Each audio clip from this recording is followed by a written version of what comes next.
Let's discuss the hard R for a moment. To all of the people out there that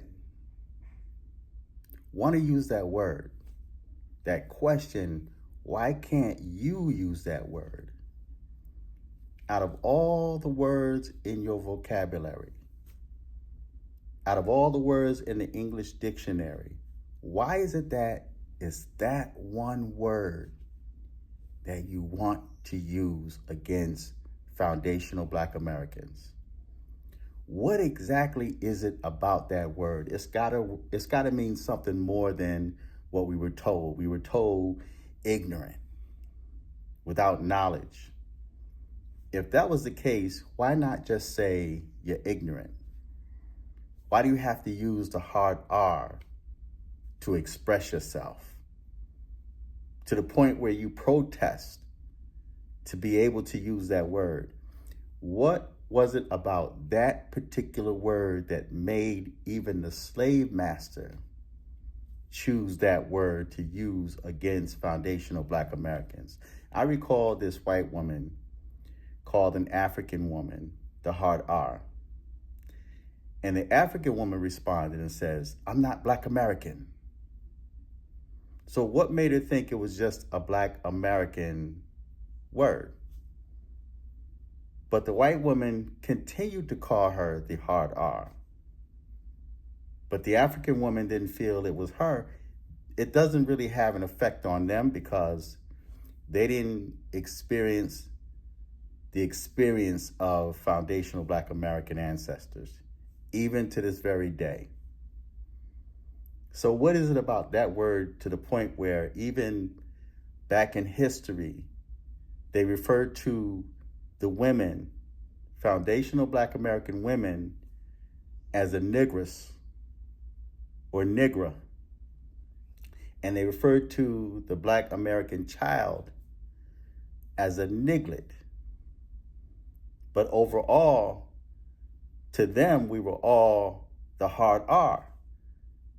And now you have either other races that come to this country, they're coming here with anti-Blackness. And when they come here, they use that word and they question Black Americans. Why do you allow a word to get to you to the point where you would physically attack someone?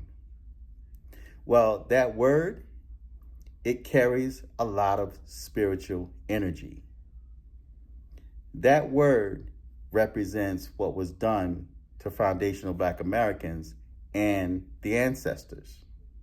It represents the lynchings. It represents the cross burnings. It represents slavery. It represents the women being raped. It represents the men and the children being raped. It represents the separation of the families. It represents the reclassification of the name, stripping. It represents Black Americans being referred to as 2/5 of a person, or 3/5 of a person. It represents all of that stuff comprised in that one word. It represents the most extreme hatred for foundational Black Americans. So when you use that word against foundational Black Americans, you're allowing us to know, you're letting us know that you are our enemies to the point where you want to see us hanging.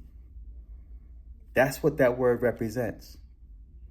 So when you want to refer to foundational Black Americans as a hard R, and TikTok may remove this, and if they do, I'm going to put it right up on X, and then I might even put it on YouTube. But I really want to know, what is it about that word that make you protest to be able to use it against foundational Black Americans? You don't see them doing that with any other race that experienced hardship. You don't hear them saying that about the Jews. You refer to the Jews, just saying that they're not Jews, you can get your content get removed. But you can get on social media and express the most extreme hatred towards foundational Black Americans, to the point where foundational Black Americans have lost their lives. and legally it's okay. Every now and then you may get a person that may get thrown in jail behind it, but then later on down the line they would appeal it and then they will let them go. So what is it about that particular word out of all the words in your vocabulary that you want to use, that you protest to be able to have the right to use, and it does not have an effect on the people that it was designed for? I'm curious. I want to know.